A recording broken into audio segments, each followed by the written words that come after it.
اور اب بات کرتے ہیں قدیم زمانے سے چلے آ رہے جنگی اصول اور اس کے قاعدوں کی۔ مہابھارت کے جنگ کے اصول، اسلامی جنگوں کے اصول، جنیوا کنونشن کے قانون اور 21ویں صدی کے اندھی جنگوں کے جبر و ظلم کی کہانی۔ جنگ آخر کن اصولوں کے تحت لڑی جانی چاہیے؟ دنیا میں اس کے لیے جنیوا کنونشن اور انٹرنیشنل ہیومینیٹیرین لاء کے اصول ہیں، جبکہ اسلامی جنگ کے اپنے اصول قرآن، پیغمبر اسلام کی حدیث اور اسلامی فقہ میں ملتے ہیں۔ دلچسپ بات یہ ہے کہ دونوں میں عام شہریوں کی حفاظت، ضرورت سے زیادہ تباہی سے بچنے اور زخمی قیدیوں کے ساتھ انسانی برتاؤ پر بہت زور دیا گیا ہے۔ اب ایک ایک کر کے دیکھتے ہیں کہ یہ اصول کیا کہتے ہیں اور غزہ اور ایران کی جنگ میں امریکہ اور اسرائیل کی کارروائی کو لے کر کس طرح کے گمبھیر سوال اٹھ رہے ہیں۔ جو پہلا اصول ہے وہ ہے عام لوگوں اور لڑنے والوں میں فرق کرنا۔ جنیوا کنونشن جو 1949 میں ہوا تھا اور انٹرنیشنل ہیومینیٹیرین لاء کے مطابق حملہ لڑنے والے لوگوں اور فوجی ٹھکانوں پر ہونا چاہیے۔ عام لوگوں کو نشانہ نہیں بنایا جا سکتا۔ قدیم زمانے کے اصول اور اسلامی جنگ کے اصول بھی یہی کہتے ہیں کہ جو لوگ جنگ نہیں لڑ رہے انہیں جان بوجھ کر نشانہ نہ بنایا جائے۔ قرآن کہتا ہے کہ جو تم سے جنگ کرتے ہیں ان سے جنگ کرو، لیکن زیادتی نہ کرو۔ غزہ میں بڑی تعداد میں عام فلسطینیوں کی موت، رہائشی علاقوں کی تباہی اور بچوں کے مارے جانے پر یونائٹڈ نیشنز اور ہیومن رائٹس آرگنائزیشن نے سنجیدہ سوال اٹھائے ہیں۔ یونائٹڈ نیشنز کی ایک رپورٹ کے مطابق 31 مارچ 2026 تک غزہ میں کم سے کم 20,179 بچوں کی موت اور 44,143 بچوں کے شدید زخمی ہونے کی بات سامنے آئی ہے۔ ہیومن رائٹس واچ نے 2025 میں غزہ میں لوگوں کے قتل، بھوک، ہجرت اور گھروں اور بنیادی ڈھانچوں کی تباہی کو لے کر بھی الزام لگائے۔ جنیوا کنونشن کے تحت اسپتالوں کو خاص سیکیورٹی اور امیونٹی حاصل ہے اور زخمی لوگوں کا علاج کرنے والے ڈاکٹرز اور میڈیکل اسٹاف کو بھی نشانہ نہیں بنایا جا سکتا۔ اسلامی جنگ کی روایتوں میں بھی زخمی اور جنگ سے باہر ہو چکے لوگوں کو مارنے سے روکنے کی سخت ہدایت ہے۔ غزہ میں اسپتالوں پر حملے ہوئے، میڈیکل سسٹم پر حملے ہوئے، ایران میں بھی میڈیکل فیسلٹیز پر حملے ہوئے۔ ان حملوں میں جنگ کے کسی اصول، قاعدے اور قانون کا لحاظ نہیں کیا گیا۔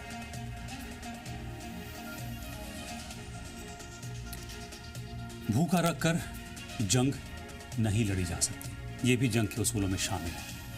ماڈرن انٹرنیشنل ہیومینیٹیرین لاء میں عام آبادی کو بھوکا رکھنا اور ان کے زندہ رہنے کے لیے ضروری چیزوں سے جان بوجھ کر محروم کرنا سخت پابندیوں کے دائرے میں آتا ہے۔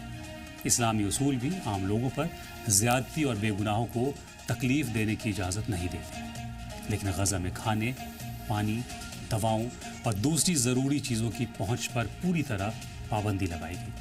ہیومینیٹیرین ایڈ لے جا رہے قافلوں پر بھی حملہ کیا گیا۔ ایران کی سپلائی چین کاٹی گئی۔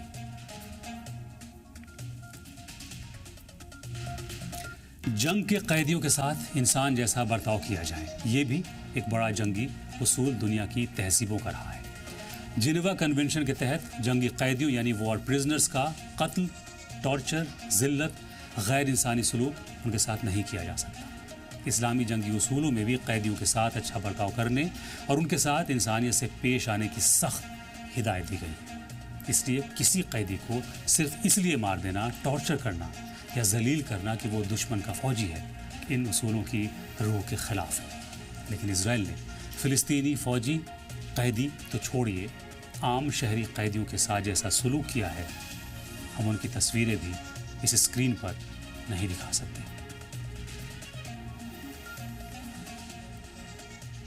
جنگی اصولوں میں ایک اصول یہ بھی طے کیے گئے ہیں کہ عبادت گاہوں کی حفاظت کی جائے۔ جنیوا کنونشن کے تحت مذہبی اور ثقافتی عمارتوں کو خاص سیکیورٹی ملتی ہے جب تک کہ وہ فوجی استعمال میں نہ لائی جا رہی۔ اسلامی جنگ قانون میں بھی عبادت گاہوں کی حفاظت کی سخت ہدایت ہے، لیکن غزہ میں مسجدوں، چرچز، سکولز اور دوسرے ثقافتی عمارتوں کو کھلے عام نشانہ بنایا گیا۔ ایران میں امریکہ نے بھی مذہبی مقامات پر لگاتار حملے کیے۔ جنیوا کنونشن کے تحت جنگ کے بعد قبضے والے علاقے میں عام لوگوں کو جبراً وہاں سے ہٹانے پر سخت پابندیاں ہیں۔ اسلامی جنگی اصول میں بھی بے گناہ لوگوں کے گھر بار چھیننے کو صحیح نہیں مانا گیا۔ غزہ میں بار بار بڑے پیمانے پر لوگوں کو اپنا علاقہ چھوڑنے کے حکم دیے جاتے ہیں، انہیں زبردستی باہر نکالا جاتا ہے۔ غزہ کی 80% آبادی کو اپنا گھر چھوڑنے پر اسرائیلی سیٹلرز نے مجبور کیا۔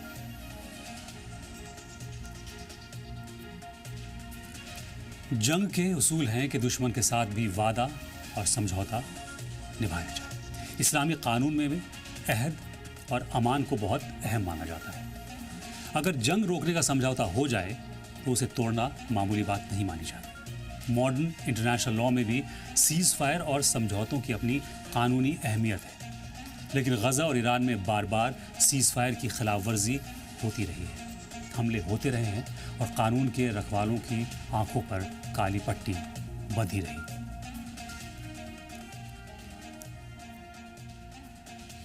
دنیا کے تمام قدیم اور جدید جنگی اصولوں میں ایک اصول یہ ہے کہ جنگ صرف عام لوگوں کو ڈرانے کے لیے نہیں لڑی جا سکتی۔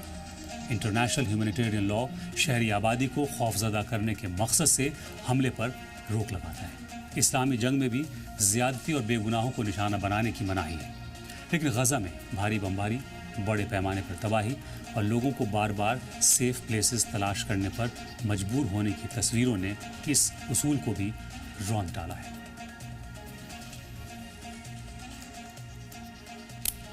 آج کی 21ویں صدی کی دنیا ایگو، نفرت اور بارود کے ڈھیر پر بیٹھی ہے، جہاں ہر مسئلے کا حل صرف مسائلوں اور پابندیوں میں تلاش کیا جا رہا ہے۔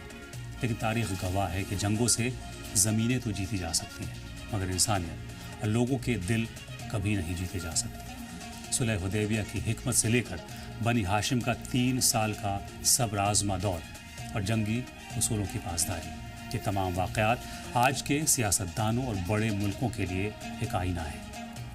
ظلم، ایک طرفہ سینکشنز اور اندھا دھند تباہی کسی قوم کا حوصلہ نہیں توڑ سکتی، بلکہ اسے اور زیادہ خود مختار یعنی سیلف ریلائنٹ اور مضبوط بناتی ہے۔